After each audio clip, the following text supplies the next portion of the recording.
Я-то пошел, все. Ну подожди, Нет, так ты дверь тебе закроешь еще- сначала. Тебе еще не сказали. Да, что еще не надо сказали. уходить. Миша, иди, давай закрой дверь и Давай, все. Миша, иди. Давай, Миша, закрывай. Свет, где мне сесть? Наверное, у компьютера, да? Да. Алиса, выключи телевизор. Алиса, закрой окно. Саш, дай мне эту штуку, а?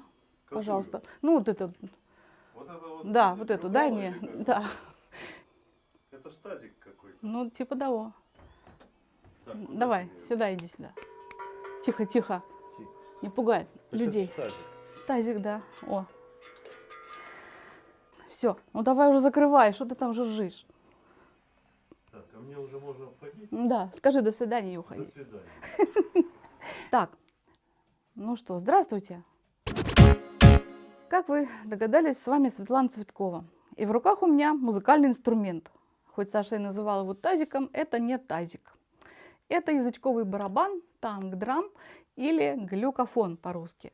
Такая штука сплющенная, диаметром 22 сантиметра, круглая, сплющенная сверху. Бывает она диаметром и 16, и 30, и 38, в общем, разные. Я взяла вот 22, мне показалось это оптимально. Эти инструменты, они очень необычные по своему звучанию. Они издают такой длинный протяжный звук, тебя как-то определяют в такой медитативный какой-то жанр. Они очень, вот модное слово есть, не люблю я его, позитивно как-то воздействуют на тебя, успокаивающе. И довольно любопытный инструмент с той точки зрения, что на нем могут играть вот люди, которые играть ничего не умеют, и все равно это будет красиво.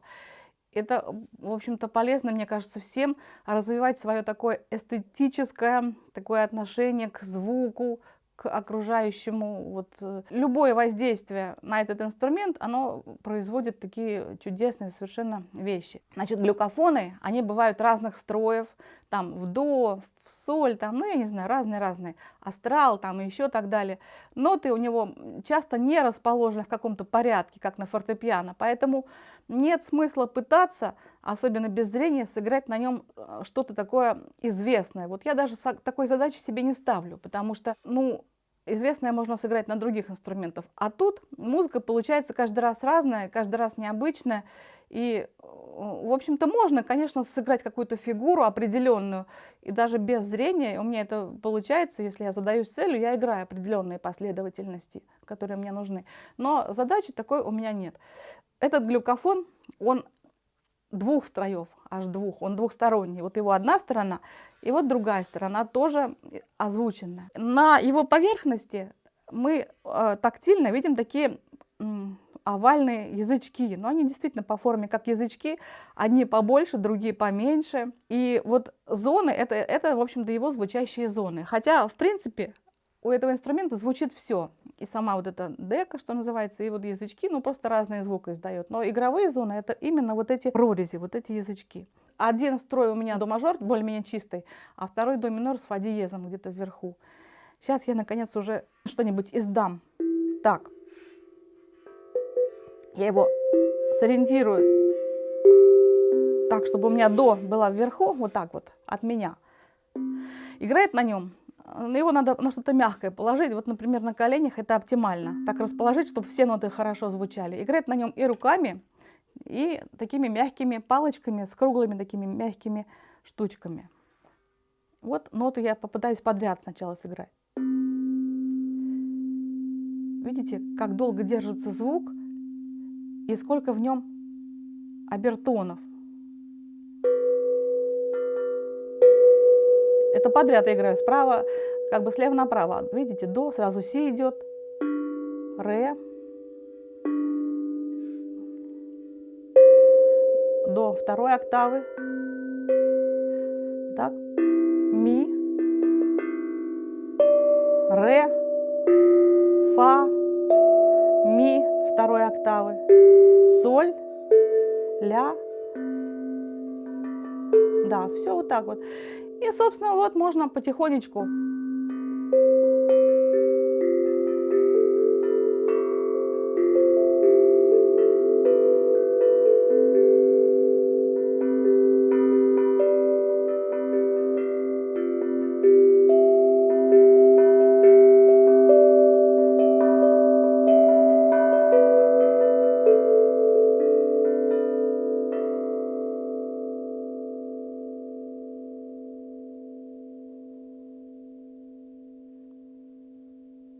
Можно ставить какие-то задачи себе ритмические, придумать всякие рисунки ритмические. Можно пытаться попадать в нужные тебе ноты, какие-то последовательности свои придумывать. А можно просто вот так потихонечку набирать себе красивые какие-то созвучия, аккорды и такое получать хорошее настроение.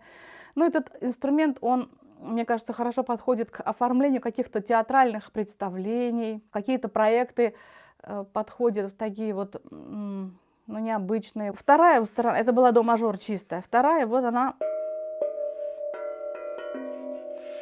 такая вот астральная.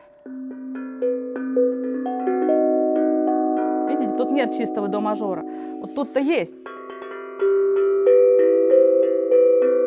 Вот он. Ну, там пусть он с ре, с си, но он до мажор. А этот, он такой вот. Ну, дека у него тоже звучит, видите? Если попадаешь случайно не туда, то просто получаешь дополнительные обертоны.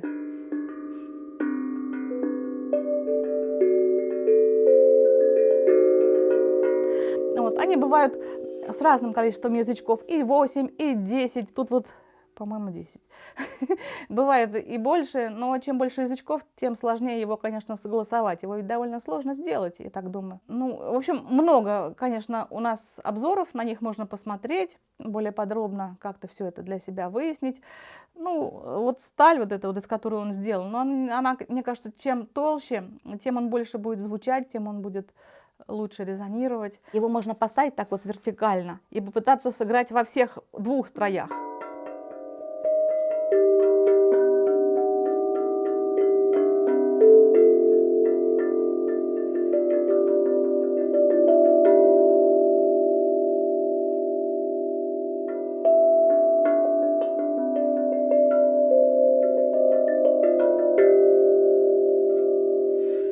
Вот. И он, конечно, его успокоить так довольно сложно, долго он резонирует. Есть техника игры пальцами, но мне она меньше нравится. Там надо издавать такие, высекать такие очень четкие движения, короткие.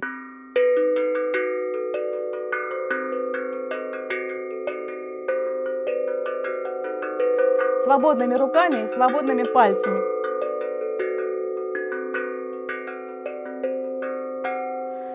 Я рекомендую этот инструмент и детям, которые вот хотят развить свое, ну, родителям, которые хотят развить в детях какое-то такое отношение к музыке своеобразное. Он очень хорошо воздействует на нервную систему и очень полезен в музыкальной жизни, в некоторых вот проектах. Я его люблю задействовать. Так что вот желаю вам посмотреть более подробно. Их, в общем, делает довольно много мастеров. Более подробно можете посмотреть просто в других каналах и выбрать себе тот, который вам подходит. Так что желаю вам приятного времяпрепровождения с этим инструментом. С вами была Светлана Цветкова. Всего вам доброго. День и ночь тишина пребывает, затоплены ею земля и небо, и деревья, как истонченные вехи вчерашнего света, и разноцветные лодки листьев правят свой путь в струях безмолвия. На пороге невидимой двери холод и жар лихорадки качаются в долгом объятии. Далеким гонгом звучат шаги захмелевших прохожих и песни прощальной птиц, улетающих, подобно игра присмиревших детей.